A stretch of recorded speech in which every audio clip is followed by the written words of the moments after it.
Driver के इस तरह अचानक से गाड़ी का ब्रेक लगा देने से कुणाल को गुस्सा आ जाता है, क्योंकि रिद्धिमा प्रेग्नेंट थी और उन दोनों को जोर का झटका लगा था।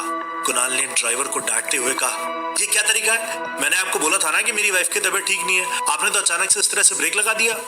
लेकिन ड्राइवर की तरफ से कुछ सेकंड के लिए कुणाल को कोई जवाब नहीं मिला।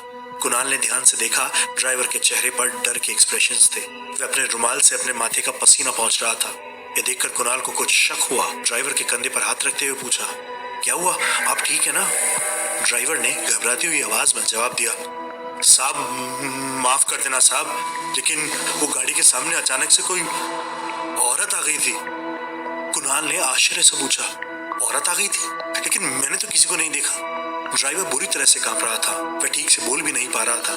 साहब मुझे लगता है कोई औरत हमारी गाड़ी के नीचे आ गई है। मुझे बहुत डर लग रहा है साहब, मैं नीचे उतर कर नहीं देख सकता।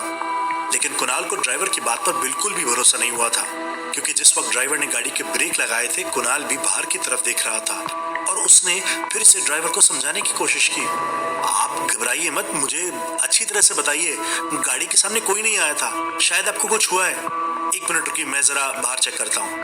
लेकिन रिद्धिमा ड्राइवर की बात सुनकर घबरा गई थी। रिद्धिमा ने कुणाल का हाथ कसकर पकड़ लिया था और डरते हुए कहा, कुणाल वैसे तो मैंने भी गाड़ी के सामने किसी को आते हुए नहीं देखा, लेकिन कोई हुआ तो?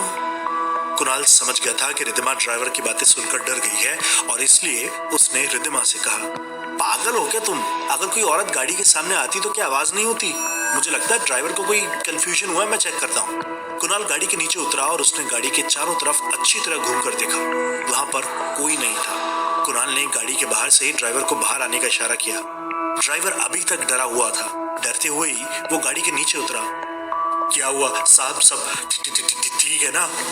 कुणाल ने उसे हंसते हुए जवाब दिया, देखो खुद अपनी आंखों से देखो, क्या तुम्हें दूर दूर तक कोई औरत नजर आ रही है यहाँ पर? लेकिन ड्राइवर कुणाल की बात मानने को तैयार नहीं था। साहब मैंने खुद अपनी आंखों से देखा, एक औरत बहुत तेजी से दौड़ती हुई आई और बिल्कुल ठीक हमारी गाड़ी के बोनट के करीब टकरा गई हमारी गाड़ी से। रिद्धिमा भी कार से उतरकर बाहर आ गई थी। काफी देर तक ट्रेवल करने की वजह से रिद्धिमा थक गई थी। उसने भी ड्राइवर को समझाने की कोशिश की, अरे ड्राइवर भैया, कुणाल कह रहे हैं ना यहाँ पर कोई नहीं है, और अगर कोई औरत होती तो क्या अचानक से गायब हो जाती? देखिए कोई भी तो नहीं है यहाँ पर। अब तक ड्राइवर का डर थोड़ा कम हो गया था, लेकिन वह आंखें फाड़ फाड़ कर उस सूने रेगिस्तान वाली सड़क को देखे जा रहा था। दूर दूर तक इंसान तो क्या, किसी पेड़ पौधे का भी नामो निशान नहीं था।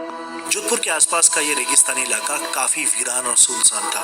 ड्राइवर गाड़ी के अंदर से पानी की बोतल लेकर आया और उसने अपने आप को रिलैक्स करने के लिए एक घूंट पानी पी लिया था। कुणाल ने भी ड्राइवर को थोड़ा सा नॉर्मल हो जाने के लिए कहा। रिद्धिमा ने अपनी नजरें चारों तरफ दौड़ाई और फिर कुणाल से कहा, कितनी वीरान जगह है कुणाल, यहाँ पर कितना सन्नाटा है, लेकिन एक अजीब सा सुकून है दिल्ली के शोर शराबे से। रिद्धिमा की बात सुनकर कुणाल के होठों पर मुस्कुराहट आ गई। मैडम एक दो दिन अच्छा लगता है सन्नाटा, उसके बाद तुम खुद बोर होने वाली हो। रिद्धिमा अपनी जगह पर उठकर खड़ी हो गई और अपने हाथों से हवा में लहराते हुए कहा, मिस्टर कुणाल शर्मा, मुझे सुकून बहुत पसंद है। ऐसी शांत जगह पर मुझे बहुत अच्छा लगता है। अगर आप ये सोच रहे हैं कि मैं बोर हो जाऊंगी, तो ऐसा कुछ नहीं होने वाला। रिद्धिमा की बात सुनकर कुणाल को हंसी आ गई। रिद्धिमा ने कुणाल से एक सवाल पूछा, कुणाल क्या रेगिस्तान में कोई पेड़ नहीं होता? देखो ना, दूर दूर तक कुछ भी नजर नहीं आ रहा है। जवाब में कुणाल ने इशारों से रिद्धिमा को अपने पीछे की तरफ देखने के लिए कहा। रिद्धिमा ने पहले अपने आंखों से इशारा करके पूछा, क्या हुआ? कुणाल ने जवाब दिया, जरा पलट कर देखो, तुम्हारे सवाल का जवाब मिल जाएगा। कुणाल के कहने पर रिद्धिमा ने जैसे ही पलट कर देखा, सड़क के किनारे से कुछ कदम की दूरी पर उसे एक खिजड़ी का पेड़ नजर आया। रिद्धिमा ने हंसते हुए कहा, अरे वाह, एक लौता ही सही, लेकिन रेगिस्तान में कोई तो पेड़ है। रिद्धिमा की बात सुनकर ड्राइवर को हंसी आ रही थी और उसने रिद्धिमा को बताया, मैडम जी, रेगिस्तान में ऐसे पेड़ होते हैं और वो भी बहुत दूर दूर। रिद्धिमा ने हंसते हुए पूछा, लेकिन यहाँ तो बहुत दूर तक सिर्फ एक ही पेड़ नजर आ रहा है और उसके ऊपर ये चुनरी कैसी? यहाँ इतने वीरान इस पेड़ पे चुनरी कौन पहना गया? इतना कहकर रिद्धिमा जोर जोर से हंसने लगी। ड्राइवर भी उसकी बात सुनकर मुस्कुरा रहा था। ड्राइवर ने रिद्धिमा का सवाल का जवाब दिया, अरे मैडम जी, गाँव के लोग हैं, कोई मन्नत मांगी होगी किसी ने, बांध गया होगा कोई यहाँ पर आकर के। गांव के लोग अपनी मन्नत पूरी करने के लिए ऐसा अक्सर करते हैं और जब मन्नत पूरी हो जाती है तो खोल कर ले जाते हैं। रिद्धिमा के लिए सारी कहानियां और ये सारा माहौल बिल्कुल नया था, बिल्कुल अलग। न जाने क्या सोचकर रिद्धिमा के कदम उस पेड़ की तरफ बढ़ने लगे। कुणाल ने उसे रोकते हुए पूछा, कहाँ जा रही हो तुम? रिद्धिमा ने जवाब दिया, आप जानते हो ना, मुझे नेचर की हर चीज पसंद है। जरा पास जाकर देखूं तो सही, आखिर खिचड़ी का पेड़ होता कैसा है? ड्राइवर और कुणाल के मना करने के बावजूद भी रिद्धिमा उस खिचड़ी के पेड़ के पास चली गई। कुणाल दूर से चुपचाप खड़ा रिद्धिमा को देख रहा था। कुछ देर के बाद ड्राइवर ने कुणाल से कहा, साहब मुझे लगता है हमें चलना चाहिए, आप मैडम को बुला लीजिए साहब। कुणाल ने रिद्धिमा को आवाज देते हुए कहा, रिद्धिमा, रिद्धिमा वापस चलो, हमें देरी हो रही है यार, शाम ढलने वाली है रिद्धिमा।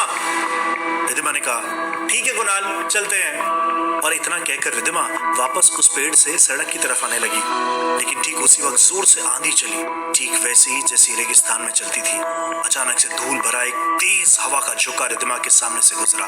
एक पल के लिए रिद्धिमा की आंखों के सामने सिर्फ धूल ही धूल थी। उसे कुछ नजर नहीं आ रहा था, पर एक औरत का चेहरा रिद्धिमा की आंखों के सामने आया। रिद्धिमा ने हैरानी के साथ उससे पूछा, कौन है आप और यहाँ क्या कर रहे हैं? लेकिन रिद्धिमा को कोई जवाब नहीं मिला। कुणाल दूर से खड़ा रिद्धिमा को देख रहा था। धूल की वजह से उसे कुछ भी साफ साफ नजर नहीं आ रहा था, लेकिन कुणाल को लगा जैसे रिद्धिमा किसी से बात कर रही है। आंधी अपनी रफ्तार पकड़ रही थी।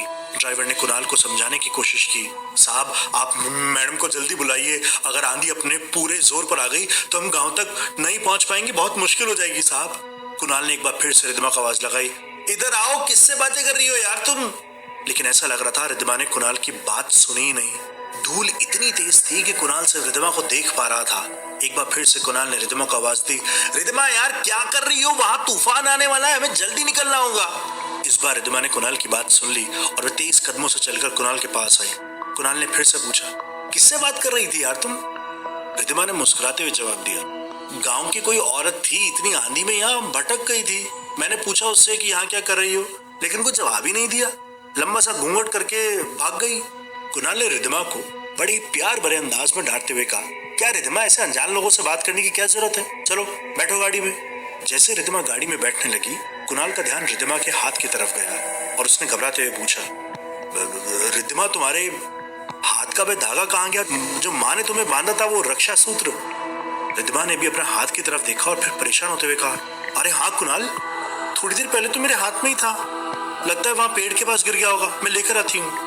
लेकिन कुणाल ने रिद्धिमा को ऐसा करने से मना कर दिया, कोई जरूरत नहीं है, वहां बहुत जोर से आंधी चल रही है और ड्राइवर ने मना कर दिया यहाँ रुकने के लिए।